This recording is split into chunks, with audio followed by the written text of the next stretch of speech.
the National Committee sends delegations of congressmen and congressional staff and military leaders and others to China.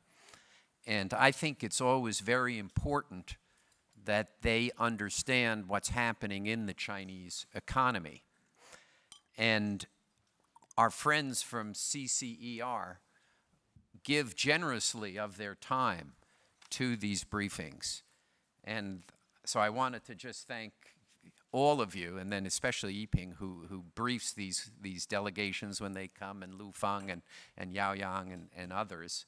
But it's both a symbol of their generosity and the committee's belief that these are truly the outstanding experts on China's economy. So this panel, we're trying to take it from the macro down a level.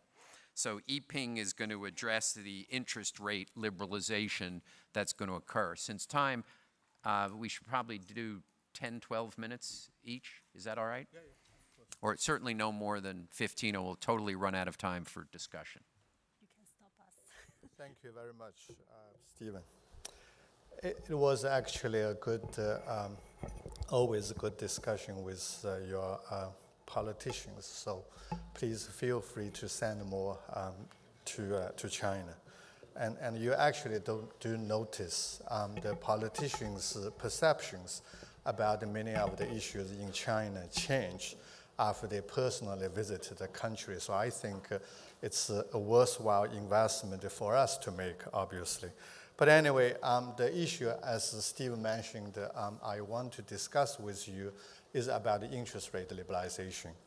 But if I take a broad step back about financial liberalization, China has been implementing financial liberalization for the past 36 years now, literally from the very beginning of economic reform. But the government followed a very unique financial liberalization policy, under which now you see we have developed, on the one hand, a very large financial sector. Many of the financial institutions are already among the top 10, top 20 global institutions. But at the same time, our financial policies remain very repressive. Just to give you one simple example, the IMF compiled the financial liberalization index for 91 countries, and China is ranked number 87. So the degree of financial repression is still pretty serious in China. And that, in my view, actually was both the reason for both very rapid economic growth during the last 3 decades or more, but at the same time also contributed increasingly to many of the structural problems and inefficiency problems in the Chinese economy. So we needed to move ahead. And interest rate liberalization is just a part of that very important story. I want to make 3 very brief points about the interest rate liberalization. Number 1, what happened the last 36 years. Number 2, what is the current status? And number 3, what we should expect going forward. Interest rate liberalization actually has been going on for a couple of decades. Obviously, at the beginning of the reform, there was no market-based interest rate at all. But about from the time around 1983, interest rate flexibility start to emerge. And then over the time, we saw quite a large number of moves or liberalizations, you might call, in terms of different types of interest rates. So for instance, the deposit rate, the lending rate, the authorities removed its ceiling in 2004, and then actually removed its floor in 2013. So in theory, the lending rate is already market-based. The deposit rate, for the deposit rate, the government again removed the floor in 2004. Last year, in conjunction with the rate cut you heard, the PBOC actually widened the band or the floating range on the upside from 10% to 20%. So you saw more flexibilities as well. In terms of interbank rate, we established the CHIBOR in 1996. which was later on replaced by Shibor. It's in Shanghai in 2007. So you do have an interbank market where the interest rate is determined by demand and supply. In terms of the bond market, in 1996, we established the stock exchange. And in 1999, the interbank market auction started for the treasury bond. In 2003, the authorities start to draw together the government bond yield curve. So the infrastructure actually is already there. But if you look at the interest rate liberalization, I mentioned that the IMF has data on financial liberalization. There was one specific component, interest rate liberalization. Again, China is still lagging. If we use the average of the high-income country index as 0.98, the average of the middle-income country is 0.91. China's number is about 0.61. So you can see interest rate, in terms of interest rate, China is also still lagging quite significantly. And so the first point I want to share with you is we have come a very long way in terms of interest rate liberalization, but the level of repression and government control is still very severe compared to other middle-income countries. The second point I want to make is you look at the current system. It's the nature of the current interest rate regulation is basically a dual-track system. There is a formal sector. In the banking sector, interest rate is still more or less regulated by the authorities. But you also have a market, whether you look at the bond market, and increasingly people look at the shadow banks. The interest rate is actually more or less determined by the market forces. So you do have two rates in the market. But I want to argue that this system of two-track interest rate, at the beginning it was good because at least you have a component in the economy that the market determines interest rate, and that should help capital allocation. The problem is when you're actually trying to push down the interest rate in the formal sector, meaning the banking sector, you actually also push up the interest rate in the informal sector. So this you can tell if you learn the simple mathematics. In the formal sector, financial repression means artificially pushing down the interest rate. Then in the informal sector, the rate is pushed higher. Partly because when you push down the interest rate in the formal sector, there would be lots of demand, but not everybody's demand could be satisfied. So the government had to introduce credit rationing.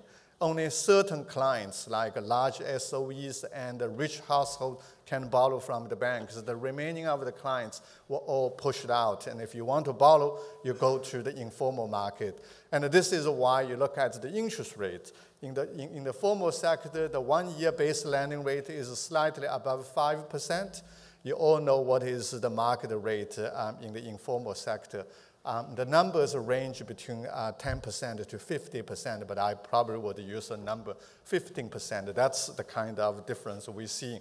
So the dual-track system really means difficulties of funding for non-SOEs and for non-rich households. It actually is difficult for them to get finance, and the cost of funding is very high. But what is happening now is even a bit further. You heard about the stories of shadow banks in China, lots of wealth management products, the trust products, trust loans, and so on, all sorts of new things happening. As an economist, my initial response was, well, this is good because this is a backdoor liberalization of interest rate. And the reason why the shadow banks are rising is because the market participants are no longer patient with the interest rate regulation. And so they move away from the formal sector, do deals in the informal sector, which is good, improve efficiency of resource allocation. You can call it a way of liberalization of interest rate. The only problem I increasingly recognize is this is a bad way of interest rate liberalization. The reason why this is bad is because not only when you're when market participants start to do transactions outside of the formal sector, The only problem is there are lots of government-sponsored institutions with soft budget constraint also come to this market to raise a fund. So, for instance, the local government investment vehicles has been the main issue of that. The problem with these guys coming to the new market is, number one, the shadow banks, as you all know, are not well regulated. So the potential risk is very high.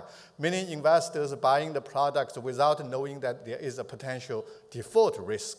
But at the same time, when these local investment vehicles and other government-sponsored institutions with soft budget constraint coming to the new platform, they actually having had a crowding out effect on the other institutions. So for instance, an investment vehicle is borrowing from the market, competing with very small private-owned companies.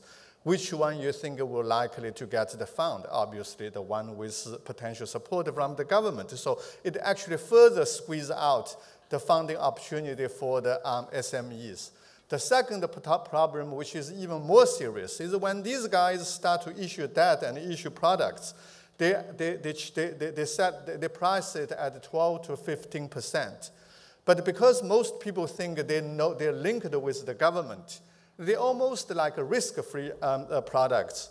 And that is why people start to think, well, maybe China's risk-free interest rate is not 5%, not 3%, it's 12% or 15%. Anybody, any companies who want to borrow from that market will have to add a premium, a couple of percentage points, on top of what the local government borrows. So this, I think, is actually an additional reason why funding is so difficult and the costs are so high in China. Even though we are seeing the kind of backdoor liberalization of the interest rate, it not necessarily is helping the local, the SMEs.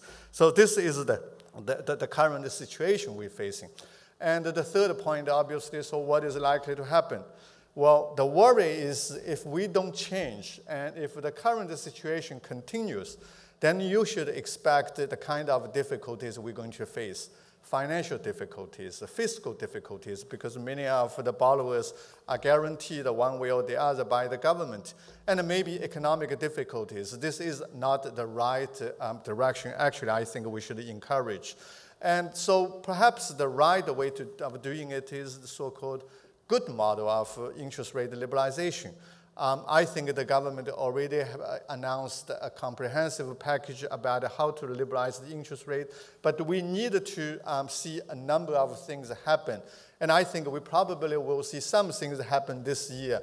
You already heard about the deposit insurance system announced by the authorities, and if things move ahead smoothly, we might actually see implementation of it, if not this year, next year, but it should be done relatively quickly.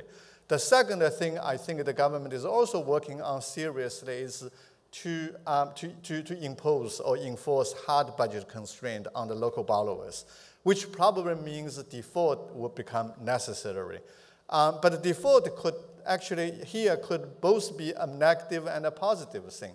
It could be a negative thing when you start to see default and investors' confidence start to move, right? That could change the sentiment. But at the same time, we all realize default of some certain kinds of financial products, it actually is a very necessary element of a healthy financial market. So the question is, how will the government do it? If you overdo it, the whole market will be destroyed. If you don't do it, the whole market will be destroyed later, not today. So one way or the other, it's a problem. I think it will be very tough for the government this year. There will be some other measures, I think, be introduced and gradually be introduced. Regulation of, for instance, the shadow banks I mentioned, but also probably interbank finance, which is really growing very rapidly. I think it's playing some positive effect, roles in the system, but I think it's also causing risks and the regulators are working on. So there are lots of things I think will happen. Interest rate liberalization, according to Governor Zhou Xiaochuan last year, when somebody asked him, well, how long do you think it will take for PBOC to liberalize the interest rate? His answer was 2-3 years. I do not necessarily would ask you to be very serious about the 2-3 years number he put out. Because for the past 20 years, whenever I ask the PBOC officials how long would it take to liberalize the interest rate, and the answer is universally 2 to 3 years. So maybe this 2 to 3 years is shorter than before, but it's happening. I think this is already the priority, and the way the government is doing, I think is the right thing, and the sequencing is very important.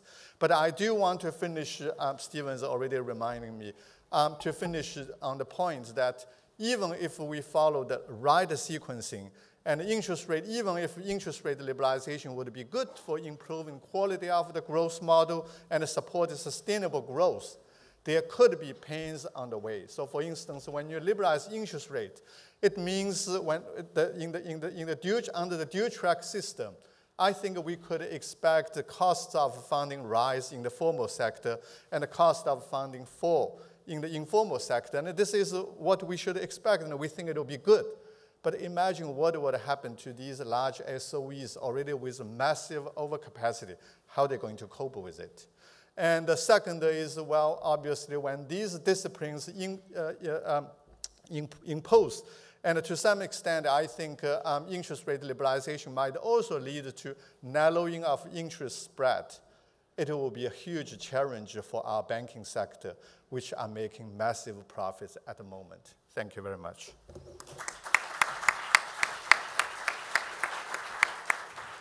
And having spent a good part of your career at Citi, you know what that's about. We owe Yifan, not only is she one of China's great economists, but we owe her a special debt of gratitude for being here today, because her flight, which was supposed to get in day before yesterday, was canceled. So she flew in last night, is going to talk to us this morning, and is flying back to China this afternoon. So we thank you for both your accomplishments and your devotion to this. Thanks. Yeah, thanks, Steve. Morning, ladies and gentlemen. I'm from Haitong. Haitong is the largest investment bank in China. And thanks to the recent surge in China's stock market, Haitong now is ranked the top 10 globally in terms of market cap. So here, I guess many of you are from the U.S. investment banks and funds, and the U.S. investment banks and funds are our role models. Now we are catching up in size, a very typical Chinese way. So I think that today our fellows have discussed lots of promising perspectives about China's economy, like in 2015 and beyond. And I think Haizhou will soon tell you thousands of reasons to invest in China. So here, I would like to shift the gear a little bit. I will talk about China's government debts and intertwined bank NPLs and shadow bank, which represents challenges and risks for the coming 3 to 5 years. But I don't want to scare you away. I don't think there will be systematic risk, but the regional risk is very possible. So I think first we talk about China's new budget law. So I think many things like the new budget law, let's see, because it's just a past, it was passed by the end of August and will take effective actually already. And I think for this budget law, the interesting part is the major contents. I think for many of you, you will take it for granted, like it should happen already. However, it's a different story in China. Because in China, first, the government don't have to publicize their budget. So we are taxpayers. We have the responsibility to pay, but we don't have the right to know how they spend. And second, and the Chinese governments local governments are not allowed to issue bonds. So their spending mainly depend on the tax revenues and land proceeds. So that's the reason why the local governments has the incentive to push up the housing prices. But of course, later you will know the Chinese local government invent that's called local government financial vehicles. So that's local government owned some companies or control the companies, and they allow these companies to issue bonds in the interbank market. So that's also actually creates a lot of like problems for the NPLs and for the for the shadow banks. So that's called LGFVs. So for the new budget laws, and also ask the local governments have to let all the LGFVs to exit the interbank market. So interbank market now, just in the past 5 years after the U.S. financial crisis, actually developed very fast. Currently, it's a 33 trillion RMB, and actually it's almost the similar size of the China stock market. So in that, 10% are the LGFVs. So, and also the new budget law, it's we have discussed for a long time, so it's the first time to allow the local government to issue debt. So that's the municipal bonds will soon join the interbank market. So before, the local government are not allowed to issue bonds, with one exception. They apply for the central government, and then the Minister of Finance can issue bonds for them. So the size is very small. So currently, they allow the provincial government to issue bonds and for themselves or for the lower level of the local government. So that will be a very new, starting from this year. And I think before we start talking about the impact, so we want to know what's the current situation of the China's local government debt. So for the Chinese government, we publish central government debt every year. It's very stable. It's about 20% of GDP almost every year. But I think the number of the local government debts is always a mystery. So I think the last year, because of the pressure of the shadow banks and also the potential risk of the debt crisis, I think the NAO was urged to conduct a survey on China's local government debt. I think it's the first time it's a complete survey on the 5 levels of the Chinese local governments, and finally they gave a number by the end of the 2013. So this number is by by June 2013. That's the most complicated and comprehensive and updated number we have. So yes, we don't have the number in 2014, and we believe actually the situation could worse in 2014 very quickly. And I think currently, based on this data, currently the local government debt accounts about 30% of China's GDP. Actually, it's already larger than the central government debt.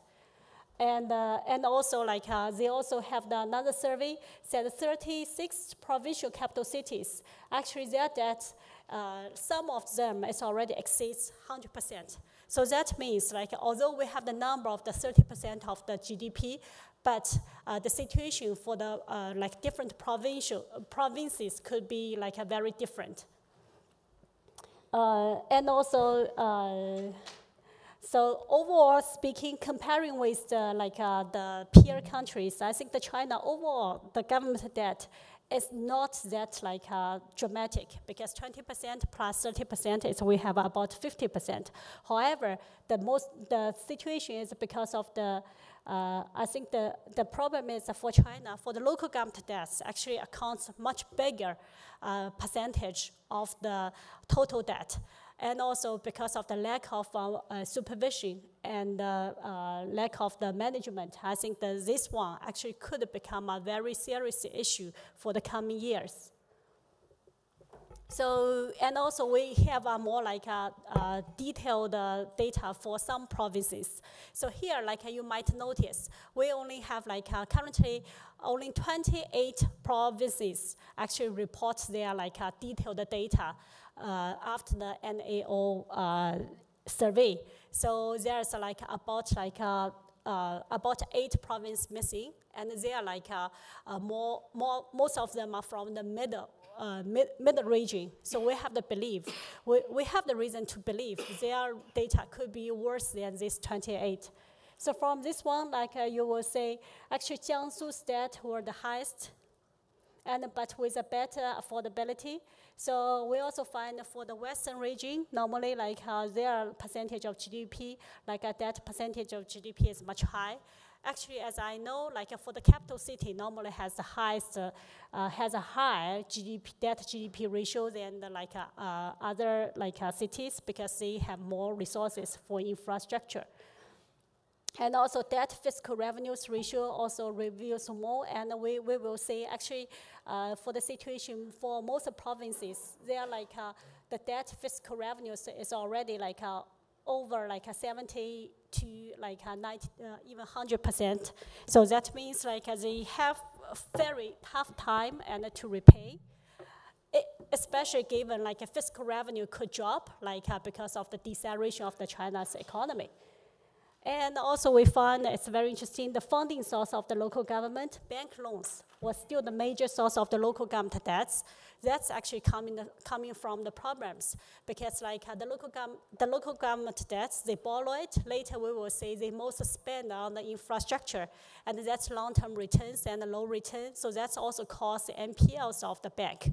And many banks actually are controlled by the local governments. So they like now, besides this kind of the big state company, the big state banks like Big Five and also listed banks, many banks, especially for the regional banks, are still controlled by the regional government. So they don't have the so then this kind of bank loans becomes soft constraint for the local governments. So they continues to borrow and borrow. So that's why in the new budget law there's one item said they cannot directly borrow from corporate anymore. So I think that's one of the reason from. And also another situation is very serious is currently the leverage of the government, local government is already very high. So currently over 50% of the new borrowings are used for the repayments. So, and also this situation could even getting worse and worse. So it's just like a snowball effect. So with the one side with the economy is decelerating and the housing market is cooling down. And I think really the situation for the local governments are not that promising. And also we find for the spending infrastructure, and you will say actually most of the spending for the infrastructure, and only one exception is for the land reserves in Beijing. And also here you will say investment-related spending, especially for the infrastructure plus land reserves account 70 to 90% of the total government spending. So that's actually I just tell you the Chinese government is very pro-business. So actually you will say for the people's well-being and education only counts very small number of the spending. I think that's also something should change in the future. So now with this situation, are China's local government debts sustainable? So I think at least in the short term, I think they still remain manageable because there's a major two reasons. I think the first is three reasons, and the first is because of the size of the assets are still big. So currently we only have the data by 2010 because China is very different from the Western countries. I think the government owns debt, but also at the same time have a lot of assets, including operation assets. That's mainly banks and state-owned companies. And also we have the lands, and the lands are mainly owned by the government, and also natural resources, non-operation resource. But at the same time, also the assets, actually, it's also deteriorating very fast for the past years. So that's also gave the urgency to solve the debts as soon as possible. And also the tax revenues are still growing, although it's decelerating, but we expect with China's reasonable growth, and we will still expect reasonable tax revenues. And also in the short term, I think there's no a systematic crisis because of the central government is still regarded as a last resort for all the debts. So I think in China, we still think the local government cannot go bankruptcy. However, at the same time, I think that also reveals huge risks. I think that's a too rapid growth we already talked about. And starting from 2014, and I think over 50% of the new borrowings will have to repay.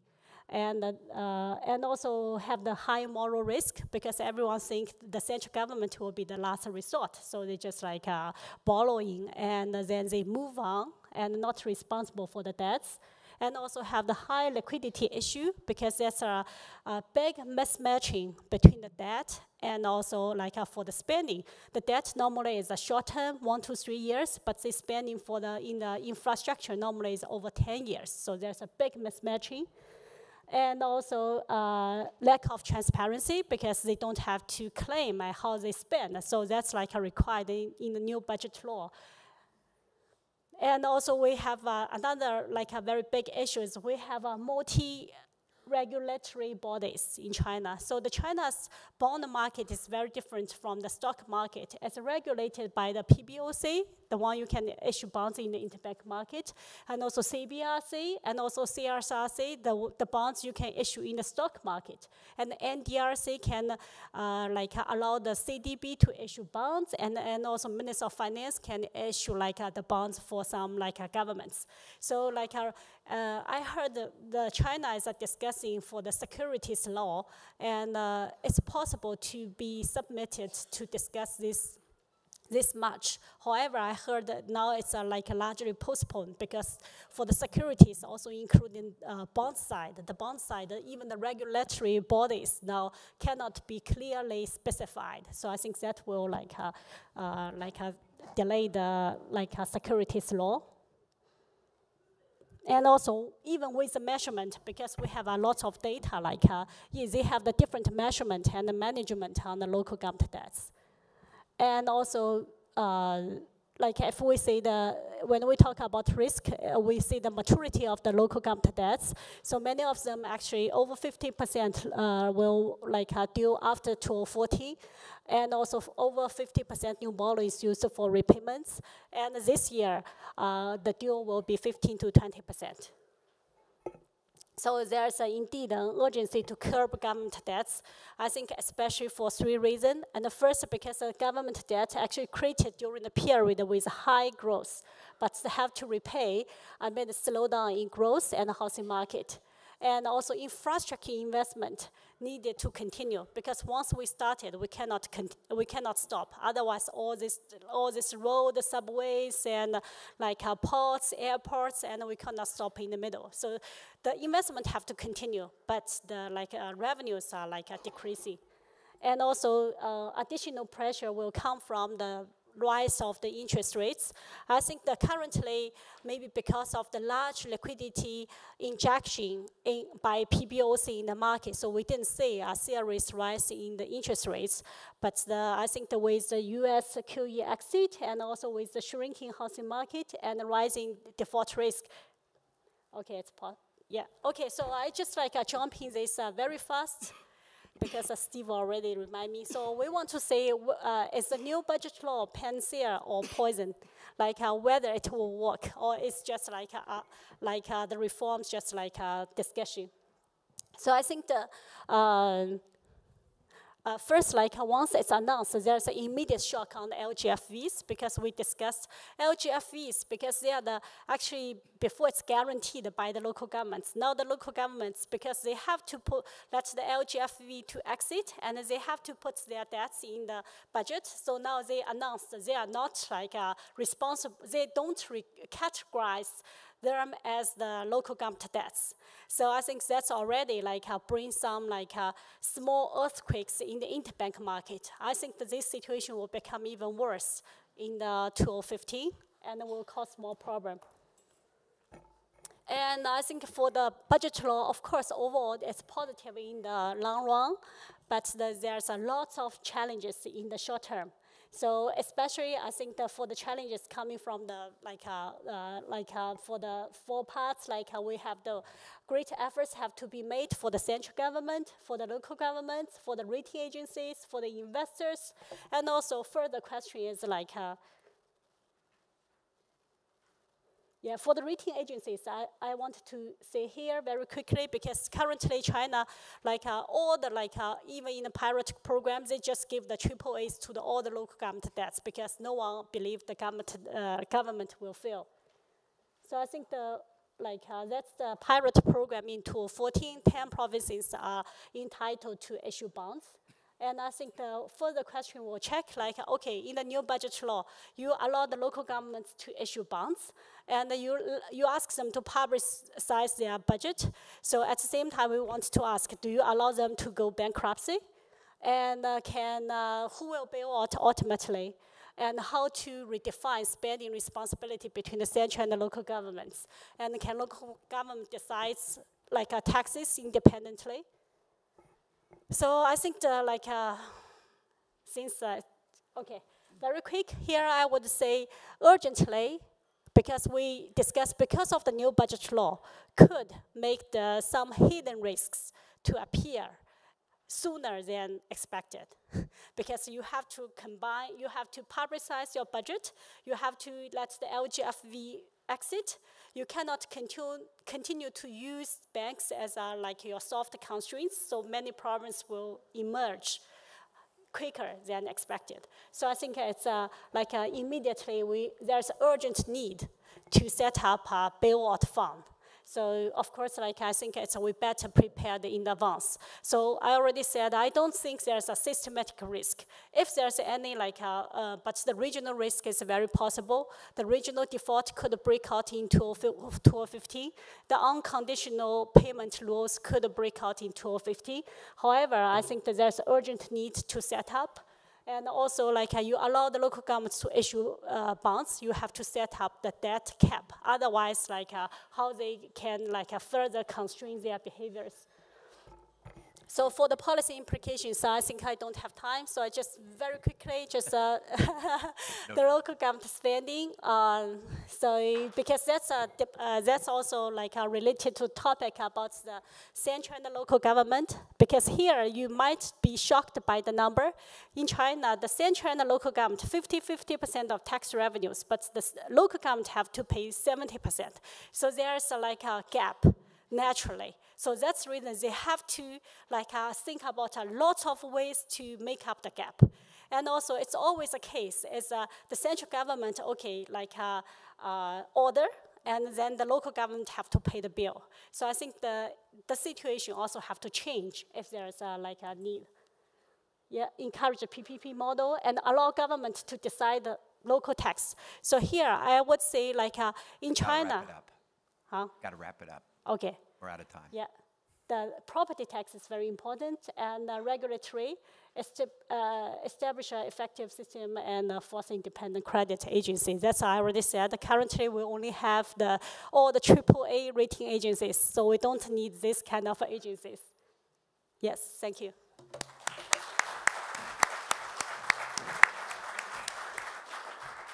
Great data. What's the market cap of Haitong? You said it's top 10 in the world. What is it? Do we know? I think it's dynamic. It changes every day. Change every day. It went up another 10% yesterday. It went up 10% yesterday. Wow. I think currently that's because you were flying from China to the United States. Nothing focuses the mind like putting your own money at risk. So last year, after Haizhou spoke and gave what seemed to me a very definitive and bold prediction that the stock indices of China were going to go up 50%, I said to Haizhou, I'm going to hold you to that. So I figured I would forget. But I knew that one of the sponsors of this forum, VanEck Global, has an index, which is the China market vectors, the China A market vectors index. So the day after the forum last year, I bought the index because that would focus the mind. And just now, I checked it, and I am up 61.04%. Thank you, Haizhou.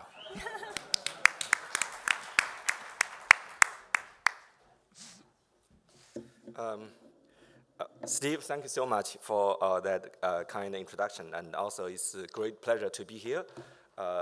Certainly really appreciate it for the National Committee and also for New York Stock Exchange for this opportunity.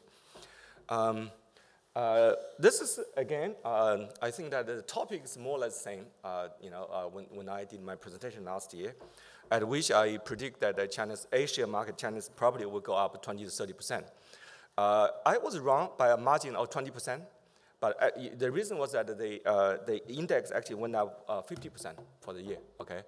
At that time, I think that I vividly remember Justin, again, okay, made a quite optimistic prediction about China's macro. I guess maybe some in the audience was skeptical. I called that the China's equity market would go up by 20, 30%. I guess probably except Stephen, no one believed in me at that time, okay? This is where, if you don't believe in CICC, by the way, we are the best investment bank. Haitong is the largest investment bank, so this is the two out of China. I guess that there is cost for that, okay? Which is that the opportunity cost sometimes is very high, okay? So again, now this is, I think that I want to use today's opportunity to make another set of predictions about China's equity market and maybe relate to global equity market, yeah. First of all, let's do a review.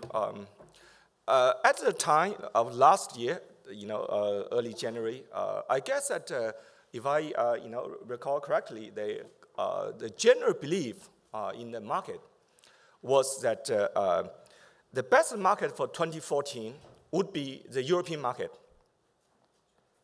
The worst market for 2014 would be emerging market. Why? U.S. would be ready to exit the QE. Remember that in September 2013, the emerging market more or less crashed. Okay, there was so much afraid of that.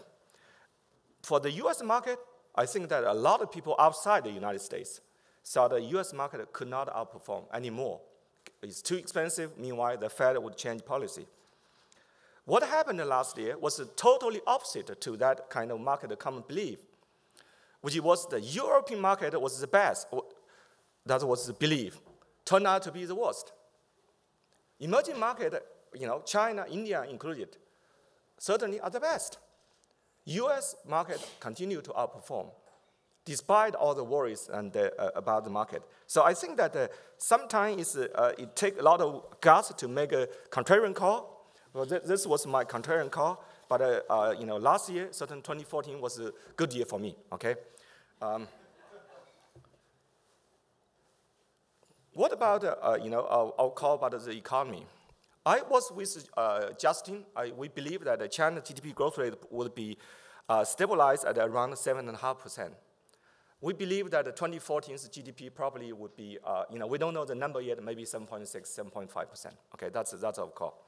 Okay, into 2015, we believe that 2015's growth rate will again be stabilized somewhere around 7.5%. Our prediction is 7.3%. That's for 2015. 7.5%, 7.6%, or 7.3% are not a great number for China's growth. Okay, Justin thought that if you heard his presentation clearly, China's potential GDP growth rate can be somewhere around 8%. Okay, if you look at it from macro perspective, last year 2014 was not a great year. However, why China's Asia market went up by 50%? Okay, 3 reasons. We need to understand the 3 reasons very clearly. Okay, reason number 1. Okay, that is I think that related to Yiping's prediction, Yiping's presentation a short while ago. Last year there was so much worry, and the year before that, and the year before that, and the year before that. Okay, in particular in Wall Street. Okay, about China's hard landing and China's financial system would go bust.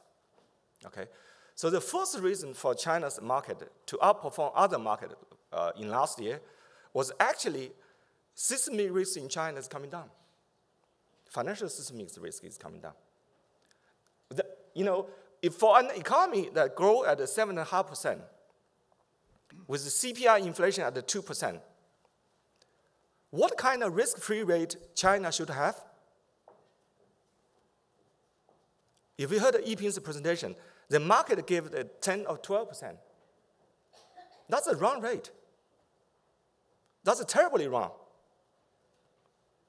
Risk-free rate for an economy that can stabilize its growth at 7.5% with the CPI inflation at about 2%, any economic model would tell us probably would be 5, 7, 9% at most.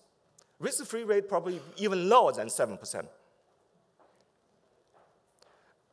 That suggests that going forward, okay, although China's GDP growth rate into 2015 probably will come down a little than the 2014, there's a huge room for systemic risk to come down further, from 10 to 12% to 7 and 8%.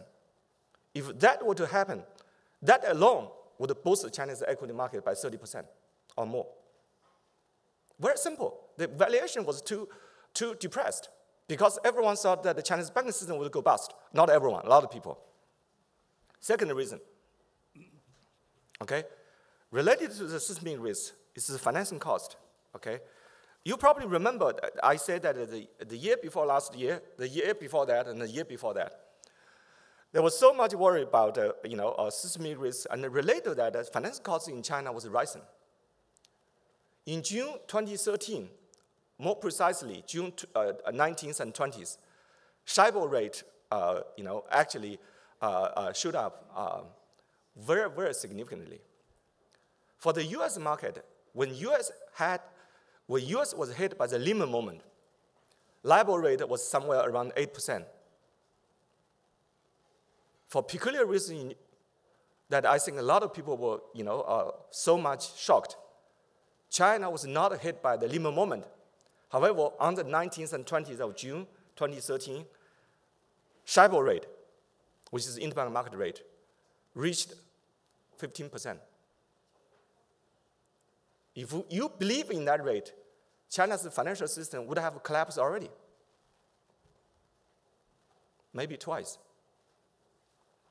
So after June 19, 2013, basically financing costs start to come down, started with SHIBOR rate. Second reason, finance costs has come down. China's corporates are highly leveraged. China's economy is highly leveraged. If financing costs come down, China would benefit from that. That's the second reason. Third reason, I think that we also understand, oil price come down substantially. Last year, from $120 to $60 per barrel. Commodity price come down substantially.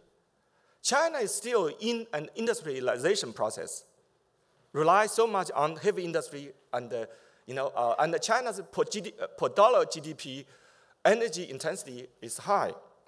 It's high maybe for two reasons. One, China certainly has a lot of room to improve its efficiency. Secondly, because China is so much into heavy industry and is still in the middle or somewhere in the middle of industrialization. The oil price come down alone would boost China's GDP, according to the IMF calculation, from $120 to $60. That alone would boost China's GDP growth rate by 1.5%.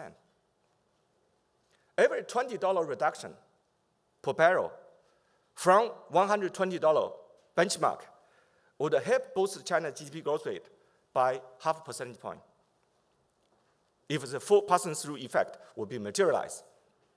So I think that China's Asia market would benefit from three joint factors: reduction of systemic risk, reduction of financing cost, and reduction of oil and commodity cost.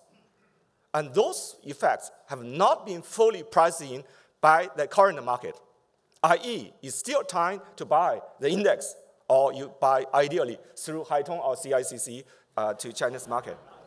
You either deal with the largest one or you deal with the best one. Maybe it's better to deal with the best one, okay? But you are not listed. This is the performance of global market. Actually, this is not the most updated number because after the 21st, I went for holiday, okay? I worked very hard last year, okay? But more or less it's about the same. China's Asia market went up by 51%. Okay, that's the year-end number. To be followed by India, up by 30%. And then to be, U.S. market somewhat continue outperform other market. European market, disaster. Okay? Did I hear 30% for the China market? Is that what you said, 30% for the Asia market? Asia market went up 50%. Oh, no, I mean for this coming year. For the coming year, yeah, hold for that. Yeah, for the coming year, yeah. Last year's history. Yeah, last year's history. So basically, that now let's do a preview about what our projection for next year. I think that for this year, we believe that the growth rate will continue to recover modestly, maybe somewhere around 7.3%. Okay, 7.3%. If that was the case, would be somewhat slightly in the lower than 7.6 or 7.5. However, we'll continue to believe that China's Asia market will outperform the other markets, will outperform most of the global markets. Our call is that the Asia market probably will go up 30% again this year. But if you believe in again, the again means that you should read 30 by 50. Maybe, yeah, I guess that's... You should what about 50? Last year I said 30 is 50. So if you believe last year's, Last year you said 50. Could be even, yeah. Well, our call, our strategy call, we made that call in October 2014. We were the first to make that call for this year. When we made our strategy call, actually we were the first. That's why we are the best. Investment bank in China called that the Asia will continue to rally. At that time, there were even in China's domestic market, there were a lot of unbelief, doubt about whether Asian market can continue to perform, or whether it's already too expensive. The reason I think that the three factors are still there. Continued reduction of systemic risk. Yiping said that even at the current level, the risk-free rate is somewhere around 10%. Too high. It should go to 5%. May not be within 1 year. Secondly, financing costs in China should continue to come down. I think it will. Thirdly, commodity price at that level, it doesn't need to go down further. China will benefit enormously from that, okay? In addition to those three reasons, I would like to add another one, which is the acceleration of China's reform efforts. If you heard Professor Lin and Chairman Qin's presentation, and also Yifan's presentation, I think that there are many reform efforts in China, from interest rate liberalization to rule of law, to basically that reform in the SOE. I think those reform dividends will be priced into China's equity market. Okay. The current level of the Asian market is somewhere around 3,300. That's the Shanghai Composite Index. Before 2007, the peak was over 6,000 points. It's only halfway over there. U.S. already went back more than the peak, okay, a year ago. It doesn't mean that that's a miracle. It's not necessarily a miracle. Partly, I think that China's market did not perform that well for 3 consecutive years before 2014. Okay, so I think that we expected that there could be a multi-year rally of China's equity market over the few years. Okay, so I think that I suggest to the audience, I guess that next year you should pay $100 to come to hear this presentation. Okay, you pay that to the National Commission, not to me. I fly here, I can do it for free. Is right? Yeah. I think that the reason for this, there are several reasons for this. I think that basically that one of the reasons is that the Chinese authorities was somewhat reluctant to easy policy from fiscal to monetary. I think that those obstacles start to win. Okay, basically that is for domestic reason and also for global international reason. You know that the euro depreciated so much against the dollar and the renminbi last year. Yen depreciated so much against the dollar and renminbi last year. For renminbi, I guess that probably the renminbi should not appreciate too much against the dollar going forward. I mean, for this year. But I believe that China probably currency would hold there, against the US dollar. That means into 2015, we'll continue to appreciate against the yen and the euro. Which on the other hand means that monetary policy would be a little too tight if the authorities do nothing. So in a way that, so the policy mix would be holding exchange rate there, then easy domestically. And we start to see that. We saw the first rate cut last year, is right? Okay. I think that we expect that there will be further rate cut, rate cuts into 2015.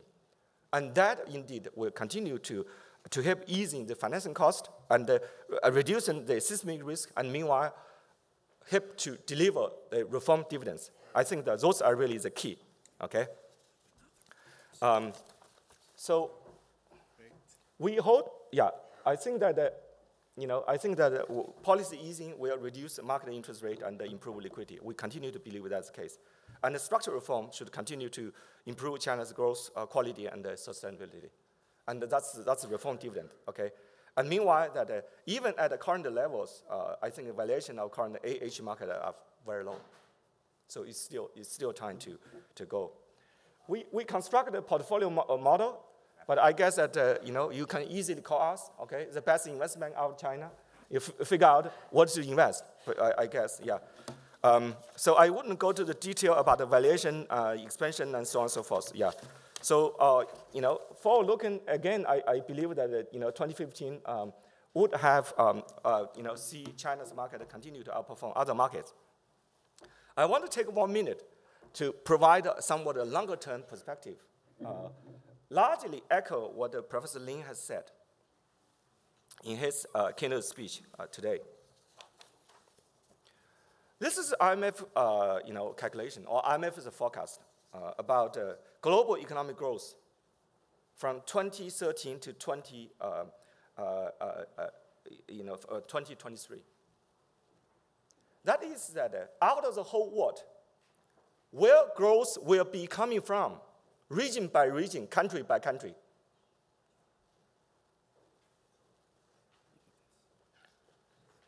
There are only 2 countries in the world that will deliver double-digit contribution to world growth. U.S. by 10%, China 25%. Whole Western Europe together for next 10 years contribution to world growth, 7.2%. Whole Africa together, 5.7%. Whole Latin America together, every country combined, 6.9%. Whole Eastern Europe together, 6.2%.